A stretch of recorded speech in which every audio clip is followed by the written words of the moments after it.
I had spent years saving every extra dollar, skipping vacations, ignoring impulse purchases, and driving my beat-up old sedan into the ground just to finally afford the one thing I had always wanted, a brand new car that was completely mine, paid for with my own hard-earned money. The moment I signed the paperwork and the dealer handed me the keys, I felt something I hadn't felt in a long time. Pure, unfiltered pride in myself. I ran my fingers along the smooth, gleaming hood, inhaled the intoxicating scent of fresh leather seats, and thought, this is mine. Every single part of it is mine. I had barely owned the car for a full day before my younger brother, Jason, decided that my happiness was his for the taking. Jason, who had been coddled and spoiled his entire life, had never worked for anything, never taken responsibility, and never faced a consequence that our parents couldn't sweep under the rug. He was the kind of person who treated other people's things as if they were his by default, because that was the way life had always worked for him. When I pulled into our parents' driveway that evening to show them the car, Jason was already there, leaning against the garage with that lazy, self-satisfied smirk he always wore. He barely even looked up from his phone as I parked. "Nice ride," he said, pushing himself off the wall and strolling over, peering through the driver's side window like he had already decided it belonged to him. "What's the mileage?" "Less than 100, I said, forcing myself to sound neutral, even though I could already feel my patience wearing thin. Jason let out a low whistle, nodding appreciatively. Then, without asking, he reached for the handle and pulled the door open. "Let me take it for a spin." I immediately moved to shut the door before he could climb in, shaking my head firmly. "No way. I just got it. You're not driving it." Jason rolled his eyes like I had just told him he couldn't borrow $1. "Oh, come on, Emily. Don't be such a control freak. It's just a car." "Exactly," I snapped. "It's just a car that I paid for. With my own money. You don't get to take it." But Jason had never been the kind of person to hear no and accept it. He just grinned, gave a little shrug, and backed away, but something about his expression sent a warning chill down my spine, like he already had a backup plan in motion. I should have trusted my instincts. Hi guys, sorry to interrupt your viewing, but please subscribe to the channel and like this video. Thank you. Later that night, I left my car keys on the entryway table for just a few minutes while I went upstairs to grab something from my room. When I came back down, the keys were gone and so was my car. My hands clenched into fists as realization sank in. Jason. I stormed outside, my heart hammering, but by then, he was long gone, tires squealing in the distance. I pulled out my phone and dialed his number, but it went straight to voicemail. Again. And again. I was still fuming when, 2 hours later, my phone finally rang, but it wasn't Jason's number. It was an unknown caller. I answered, already bracing myself. "Miss Anderson?" A deep voice, calm but serious. "This is Officer Reynolds with the County Police Department. I'm calling regarding a vehicle registered under your name." I felt my stomach drop. "What happened?" "There's been an accident." A pause. "The driver is unharmed, but the vehicle sustained significant damage." My grip on the phone tightened. "Who was driving?" The officer hesitated for only a second before answering. "A young man who identified himself as Jason Anderson. I don't even remember driving to the scene of the crash. One moment, I was standing in my parents' entryway, gripping my phone with white knuckles, and the next, I was pulling up behind flashing police lights, my pulse a steady drum of rage. And there he was, my brother, standing next to what was left of my brand new car, arms crossed, looking completely unfazed. The front bumper was destroyed, the hood crumpled in on itself, and one of the headlights was shattered. My beautiful, perfect car was ruined, and Jason was standing there like it was nothing. I climbed out of my old beater, slamming the door harder than I meant to, my hands shaking as I marched up to him. "What the hell did you do?" Jason finally turned to face me, and then, in the single most infuriating moment of my entire life, he smirked. "That sucks," he said, shrugging like he had just dropped my ice cream cone instead of wrecking my car. "But hey, don't freak out. Mom and Dad will make you forgive me." I felt the words hit me like a slap across the face. Mom and Dad will make me forgive him. It wasn't an apology. It wasn't even an acknowledgement of what he had done. It was a smug, arrogant declaration that no matter how angry I was, no matter how much damage he had caused, it wouldn't matter, because our parents would smooth it over, just like they always did. I took a slow, measured breath, my fists clenched at my sides, my pulse thundering in my ears. That was the moment something inside me snapped. I wasn't going to let him get away with it this time. Not this time. Have you ever had a sibling who thought they could get away with anything? Let me know in the comments, because I was done letting it slide.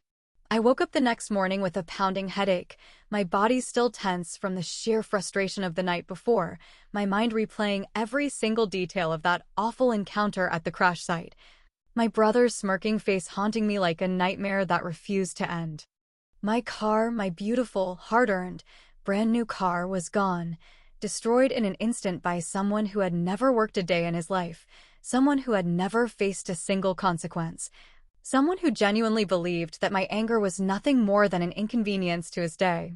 I knew before I even stepped out of bed that my parents would be calling me, that they would be demanding a conversation, that they would try to smooth this over like they always did. As if Jason's actions were just another minor mistake that we could all forget about if I would only be reasonable, like a good daughter should. Sure enough, the moment I checked my phone, I saw 3 missed calls from Mom, 2 from Dad, and a text message from Jason that was so breathtakingly arrogant, I had to read it twice just to believe my own eyes. Stop being dramatic, Em. It's just a car. Mom and Dad said we'll figure it out, so quit acting like it's the end of the world.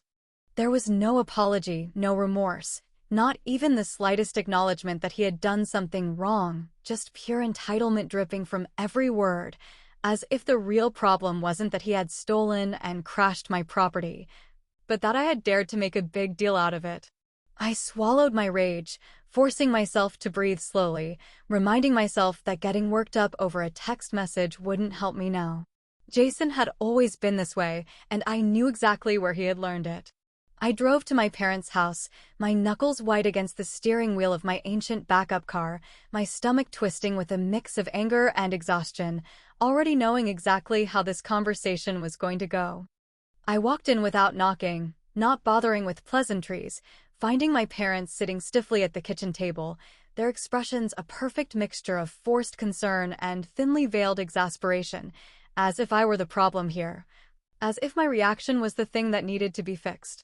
Jason sat slouched in one of the chairs, scrolling through his phone, looking completely unbothered, like he was waiting for this whole thing to blow over so he could move on with his life while I was left to pick up the pieces of what he had ruined. Mom sighed heavily, setting down her coffee cup like she was already exhausted by my presence, rubbing her temples as if she were the victim in all of this. Emily, honey, we need to talk about this situation, because this anger you're holding onto isn't healthy for anyone. I felt something cold settle in my chest, something quiet but dangerous, a slow-burning fury that I had carried for years, but had never fully allowed myself to acknowledge until now. My anger, I repeated, my voice unnervingly calm, my hands resting on the back of an empty chair, gripping the wood so tightly that my fingers ached. You think my anger is the problem here? Dad let out a long sigh, exchanging a quick glance with Mom, their silent communication making it painfully clear that they were united in this, that their decision had already been made before I had even walked through the door. Sweetheart, he said, his voice dripping with condescension, as if I were a child throwing a tantrum over a broken toy. It's just a car. Jason didn't mean to crash it, and we don't think it's fair to punish him so harshly for something that was clearly an accident. I felt something inside me snap, something that had been held together by sheer force of will for years, something that had been stretched and pulled and torn one too many times. He stole it, I said, my voice flat, devoid of emotion, because if I let myself feel anything, I knew I would explode. I told him no. He took my keys anyway. He stole my car, wrecked it, and then smirked in my face because he knew you would cover for him, just like you always do.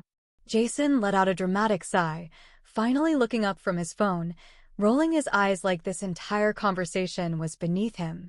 Jesus, you're acting like I murdered someone, he muttered, shaking his head, his arrogance radiating off him in waves.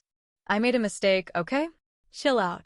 Mom reached out, placing a gentle hand on mine, her eyes pleading, her expression carefully crafted into something that looked like love, but was really just manipulation wrapped in a prettier package. Emily, you're his sister, she said softly, tilting her head like she was speaking to a toddler in need of correction. I know you're upset, but family forgives, sweetheart. That's what we do. We forgive each other.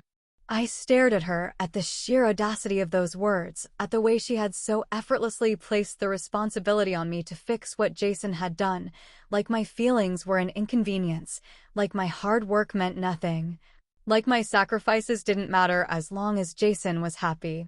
I realized in that moment that I had spent my entire life being conditioned to accept this treatment, to believe that my needs came second, that my anger was unjustified, that my pain was something I had to swallow quietly for the sake of keeping the family peace. But I wasn't that person anymore. I wasn't going to let them guilt me into submission this time. So I did something I had never done before. I smiled. It was small, just a flicker of amusement, but it was enough to make my mother pause, enough to make Jason glance at me with something almost resembling suspicion. You know what? I said, my voice light, my expression deceptively calm, because I had already made up my mind. You're absolutely right, Mom. Family forgives. And I don't want to hold on to this anger anymore. I watched as relief flooded their faces, as Jason's smirk returned, as they all leaned back in their chairs, convinced that they had won, that they had successfully broken me down into the version of myself that they preferred. But they had no idea what I was planning. They had no idea that, behind my pleasant smile and my easy agreement, I was already putting things in motion. I was going to make Jason pay for what he did. He just didn't know it yet. I had spent my entire life being told that family comes first, that forgiveness is a virtue, that holding grudges only leads to bitterness. But as I sat in my car outside the insurance office, gripping the steering wheel so tightly my knuckles turned white, I realized that those rules had only ever applied to me. Jason had never been expected to forgive or compromise or sacrifice, because Jason had never faced real consequences, not once, not ever, not in all the years he had coasted through life on a wave of other people cleaning up his messes. But that was about to change, and for the first time in my life, I wasn't going to be the one left picking up the pieces. When I walked into the insurance office, the air conditioning blasted against my skin, a stark contrast to the fire simmering in my chest. The calculated rage that had been fueling me since the moment Jason had sneered in my face and told me our parents would make me forgive him. The woman at the desk barely looked up as she typed something into her computer, her voice clipped and professional as she asked how she could help. I took a deep breath, steadying myself before speaking, knowing that once I set this in motion, there would be no going back. I need to file a claim for my car, I said, keeping my tone even, my expression carefully neutral. She nodded, clicking a few more times before glancing up at me. Was it an accident? Do you have a police report? Yes, there's a report, I said, my pulse steady, my decision unwavering. And I need to report it as unauthorized use. That made her pause. She blinked once, tilting her head slightly, as if trying to determine whether she had misheard me. Unauthorized use, she repeated, her voice laced with a note of curiosity. Are you saying your vehicle was stolen? I could have said yes, but I knew better than to lie outright, especially when the truth was just as damning. I never gave permission for him to take it, I clarified, choosing my words carefully, making sure there was no room for misinterpretation. I explicitly told him he couldn't drive my car, and he took it anyway. That's theft, isn't it? The woman hesitated for only a second before nodding slowly, typing something into her system, her gaze flicking toward the screen as she read through what I assumed were company policies on situations like this. If you can provide proof that you denied him permission and he took the vehicle regardless, then yes, this qualifies as unauthorized use. I reached into my purse, pulling out my phone, my fingers moving swiftly as I pulled up the text messages from Jason, the ones where I had told him no, the ones where he had laughed it off like my words meant nothing. I turned the screen toward her, watching as she read over the messages, her eyebrows raising slightly before she nodded again. "This should be sufficient," she said, her voice now purely professional, her fingers moving over the keyboard with precision. "Since you're filing for unauthorized use, the liability will not fall on you. It will transfer to the driver." Jason. The liability would transfer to Jason. The reality of it sank in slowly, like warm honey drizzling over the cold steel of my fury, coating it in something rich and satisfying. Jason, who had spent his entire life escaping responsibility, would finally have to answer for something. Jason, who had laughed in my face and told me I would have to forgive him, was about to learn what it felt like when the world didn't bend to his will. "How much are we talking about?" I asked, keeping my voice steady, though inside, my heart was thudding with a strange, unfamiliar thrill. The woman glanced at her screen, adjusting her glasses before answering. "Well, given the extent of the damage, the estimated total he'll be responsible for is somewhere between $30,000 and $40,000. $30,000 to $40,000. I exhaled slowly, absorbing the number, letting it roll over me like a wave of pure vindication. Jason had never had to deal with anything more than a slap on the wrist, never had to truly face the weight of his actions, but now, that weight was about to come crashing down on him, and I wasn't going to lift a single finger to stop it. By the time I walked out of the office, the sun was shining brighter, the air felt crisper, and for the first time since this nightmare began, I felt good. I felt powerful. I felt free. Later that night, I sat in my apartment, scrolling through social media, my eyes narrowing as I landed on Jason's latest post, a picture of him and his friends at a bar, drinks in hand, his caption as arrogant as ever. "Tough day, but nothing a few drinks can't fix. Some people need to chill out and move on. Life's too short to stress about little things." Little things. That was what he called it. The sheer audacity of it sent a ripple of laughter through me, a sound so foreign that it startled me for a moment before I leaned back against the couch, shaking my head in amusement. Jason thought he had won. He thought this was over.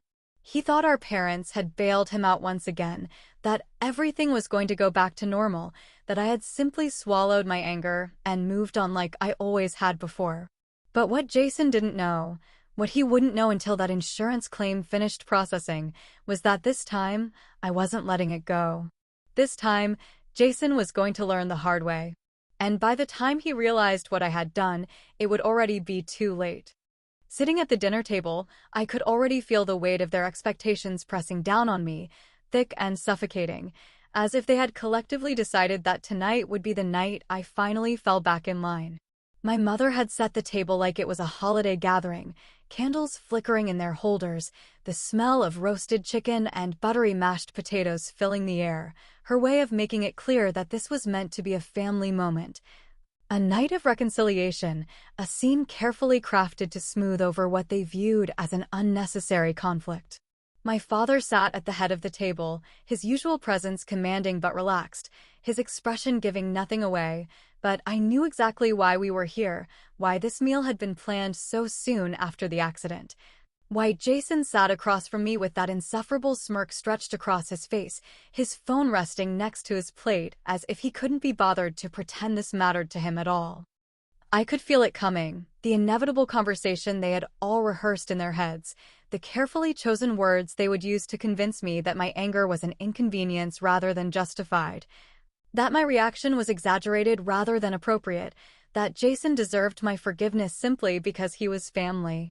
But as I sat there, my hands resting in my lap, a thick envelope pressed between my fingers beneath the table, I felt nothing but an eerie sense of calm, because unlike them, I already knew how this dinner was going to end. Jason was the first to speak, his voice dripping with the kind of arrogance that had been nurtured since childhood, his words laced with condescension, his smirk widening as he leaned back in his chair, arms crossed over his chest. "So, have you finally calmed down, or are you still planning to throw a tantrum over a stupid car?" The words barely registered, barely stirred anything inside me, because I had already expected them, already prepared for the way he would turn this into a joke, already knew that he would try to make me look like the unreasonable one in front of our parents.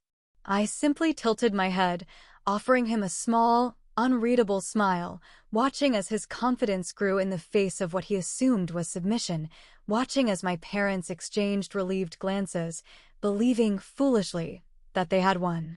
My mother let out a dramatic sigh, the kind that was meant to sound exasperated but gentle, as if she were taking on the exhausting role of mediator, as if she were the only one with the patience to deal with me. Emily, sweetheart, I know this has been a stressful situation for you, but we really need to put this behind us as a family. Jason made a mistake, but you holding onto this anger isn't going to fix anything. My father, ever the voice of reason, ever the man who prided himself on being level-headed and pragmatic, nodded along as he cut into his chicken, speaking without even looking up from his plate. Life is too short to get caught up in things like this, Emily. At the end of the day, it's just a car. Things can be replaced. Family can't. I could feel the satisfaction radiating off Jason, could practically see the way he was relishing in my supposed defeat, his ego inflating with every passing second, his smirk growing more insufferable by the minute. He picked up his fork, twirling it between his fingers, shaking his head with mock disappointment. Seriously, you need to chill. I swear, you've always been like this, overreacting, making everything a huge deal. I mean, come on, I crashed a car, not your entire life. You'll get over it. It was in that moment, as he let out an amused chuckle, as my mother reached across the table to place a reassuring hand over mine, as my father gave a small nod of approval at Jason's words, that I finally moved. I reached beneath the table, pulled the envelope into view, and placed it directly in front of Jason with deliberate precision, the sound of thick paper hitting the polished wood loud enough to make all three of them pause. Jason barely spared it a glance, his smirk still firmly in place as he shook his head, rolling his eyes like I was being dramatic, like whatever I was about to do couldn't possibly be worth his time. What's this? Some angry letter about how I hurt your feelings. Read it, I said simply, my voice even, my expression unreadable. Something in my tone must have caught his attention, because for the first time that night, his amusement wavered, his smirk faltering just slightly as he reached for the envelope, fingers hesitating for only a second before tearing it open. The moment he pulled out the papers, the moment his eyes scanned the words printed across the top, the color drained from his face so quickly that it was almost satisfying to watch, almost poetic in its irony. I watched in silence as his hands tightened around the pages, as his mouth opened and closed without sound, as his entire posture shifted from smug arrogance to quiet, dawning horror. My mother frowned, glancing between us with confusion, her hand still resting over mine, her grip tightening slightly. Emily, what is this?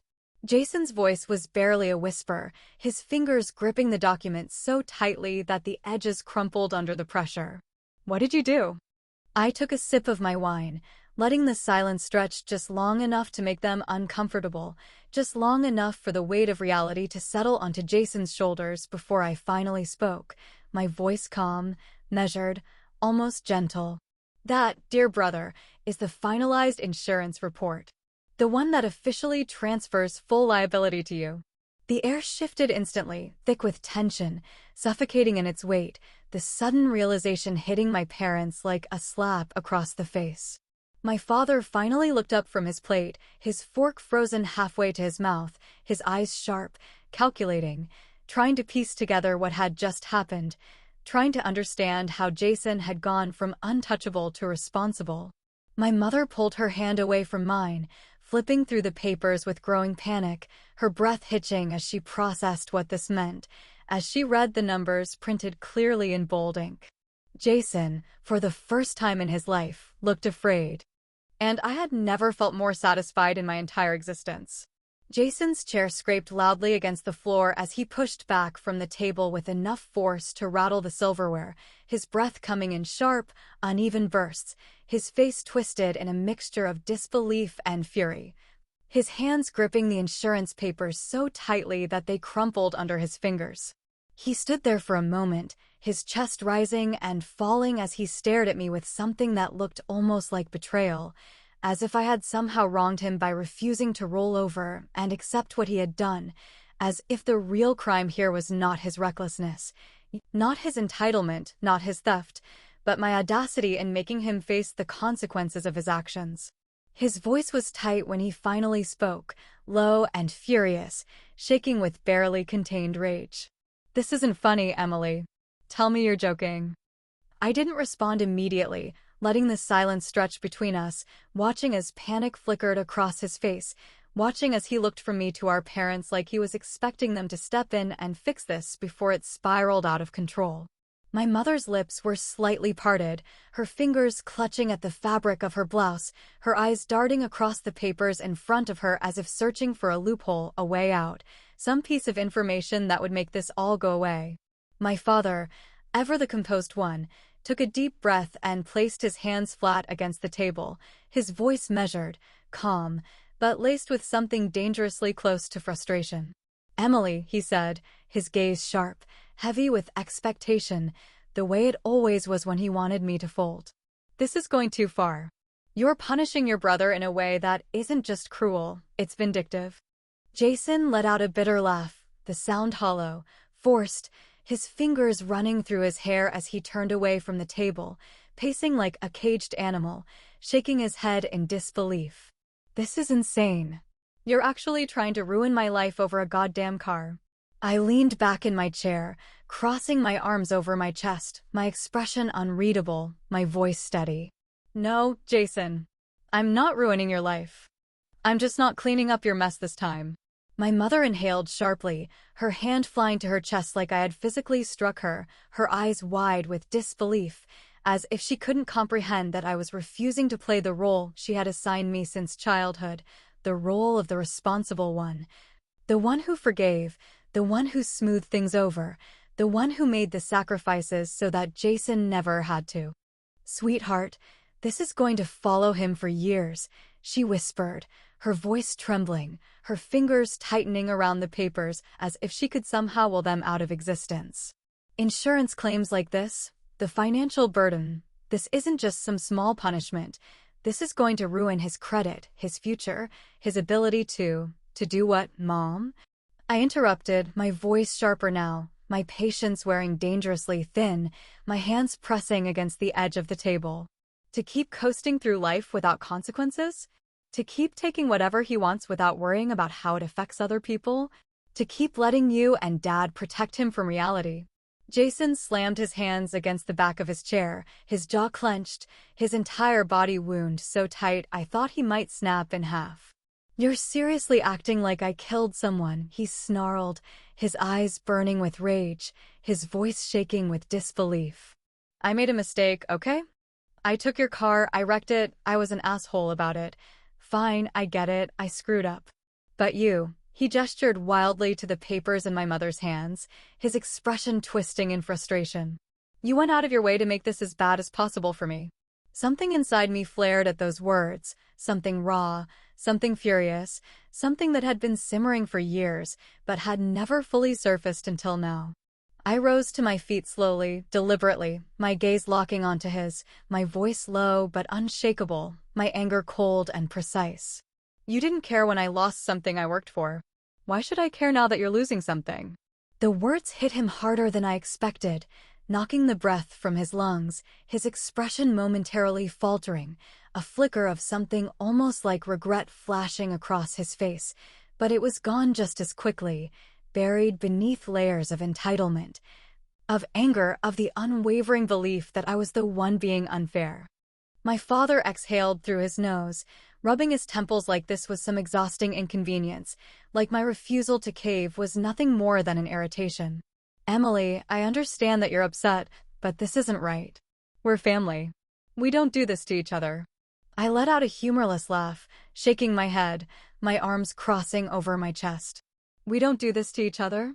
That's funny, Dad, because Jason had no problem doing it to me. And you had no problem letting him." Jason scoffed, shaking his head in disbelief, his hands gripping his hair like he was about to tear it out. "I don't have that kind of money," he muttered, his voice cracking just slightly, the reality of the situation finally sinking in. "How the hell am I supposed to pay for this?" For the first time that night, I actually smiled, but there was nothing warm about it, nothing soft, nothing forgiving. Figure it out, I said simply, turning my back on him, walking toward the door, refusing to look back, refusing to give him the satisfaction of seeing even a sliver of doubt in my expression.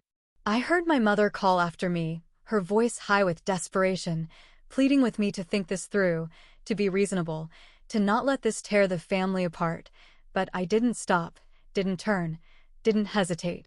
Jason had taken something from me, and for the first time in his life, he was going to give something back, whether he liked it or not. Days passed, but Jason didn't call, didn't text, didn't try to reach out, and honestly, I wasn't surprised in the slightest, because I knew exactly what he was doing. He was scrambling, panicking, trying to find a way out of the mess he had created, desperately hoping that someone, somewhere, would bail him out the way they always had before. I could picture him pacing in his overpriced apartment, running his hands through his hair, calling our parents every hour to demand that they fix this, just like they had fixed everything else for him in the past, never once stopping to consider that maybe, just maybe, this was a problem too big for them to sweep under the rug. I knew my parents had money, but I also knew that they weren't rich enough to make $40,000 magically disappear, not without making serious sacrifices, not without dipping into funds that were meant for their own security, not without shaking the foundation of their comfortable lives in a way that would make them deeply, profoundly uncomfortable. And if there was one thing I knew for certain, it was that my parents despised being uncomfortable. The first time Jason finally showed up at my apartment, I didn't even have to check the peephole to know it was him, the aggressive pounding on my door, the impatient huff of breath on the other side. The sheer entitlement practically radiating through the wood was all the confirmation I needed. I took my time answering, letting him stew, letting the silence stretch long enough to make him wonder if I was even going to acknowledge him at all, letting him feel just a fraction of the frustration and helplessness that I had felt when he had stolen my car and wrecked it without a second thought. When I finally opened the door, I found him standing there looking disheveled, the dark circles under his eyes more pronounced than usual, his normally cocky posture slightly hunched, his fingers twitching at his sides like he was barely holding himself together. I leaned against the door frame, arms crossed over my chest, my expression carefully neutral as I arched an eyebrow at him. "Something wrong, Jason?" His jaw clenched at my words, his eyes flashing with something dark, something dangerous, something that looked an awful lot like a last-ditch attempt at control. "You need to undo this," he said, his voice low, tight, barely restrained. "I don't care what it takes, I don't care what you want from me, just make this go away." I let out a quiet breath through my nose, shaking my head slightly, my expression unchanging, my patience non-existent. "It's done," I said simply, my voice steady, calm, unshakable. "You'd need a lawyer and about 30 grand to fight it, and we both know you don't have either of those things." For a split second, I saw something in his face crack, a tiny fracture in the carefully constructed mask of confidence he had worn for his entire life, a flicker of pure, unfiltered panic that he couldn't quite suppress. But just as quickly as it had appeared, it was gone, replaced by anger, by resentment, by the same defensive arrogance he always defaulted to when things didn't go his way. He let out a sharp, bitter laugh, running both hands through his hair before dropping them to his sides, his shoulders tensed, his breathing uneven. "You seriously hate me this much?" he demanded, his voice rising now, his composure slipping with every passing second. "You seriously think I deserve to have my entire life destroyed over a fucking car?" I tilted my head slightly, watching him with something close to amusement, something cold and detached and utterly devoid of sympathy. "You destroyed my car without a second thought, Jason. Why should I care that I'm destroying your bank account?" His hands curled into fists at his sides, his nostrils flaring, his entire body shaking with barely contained rage, his voice breaking under the weight of his own desperation. "This isn't fair, Emily. You're punishing me for something that was never meant to be this serious, something that wasn't supposed to ruin me. I made a mistake, okay? A stupid mistake. But what you're doing, it's cruel, it's calculated, it's insane." I felt my lips twitch. Not quite a smile, not quite anything at all, just a small, satisfied acknowledgement of the irony of the moment, of the way Jason was finally experiencing something he had never once considered before: accountability. "You'll figure it out," I said simply, shifting my weight onto one foot, my voice light, almost dismissive. "That's what you always do, right?" For the first time in his life, Jason had nothing to say. I started to close the door, but before I could, his phone buzzed in his pocket, and I saw his face shift into something that almost resembled fear, his fingers fumbling to pull it out, his eyes scanning the screen with a mixture of confusion and dread. I leaned casually against the doorframe, watching as his expression darkened, his jaw tightening, his fingers gripping the phone so tightly that his knuckles turned white. "What's wrong, Jason?" I asked, my voice dripping with false innocence, my eyes never leaving his face. His mouth opened slightly, like he wanted to say something, but no words came out, just a sharp, uneven breath, just the sound of his own world crumbling around him. And I knew, in that exact moment, that he had finally gotten the message I had been waiting for him to receive, the one from his employer, the one informing him that his reckless behavior had raised concerns, the one explaining that his recent promotion was now being reevaluated, the one making it clear that his golden boy immunity was officially over. For the first time in his life, Jason was well and truly alone. I didn't wait for him to look up at me, didn't wait to see the full scope of his realization, didn't wait to hear whatever pathetic excuse or desperate plea was bound to spill from his lips. I simply smiled, a slow, knowing, satisfied smile, and gently shut the door in his face.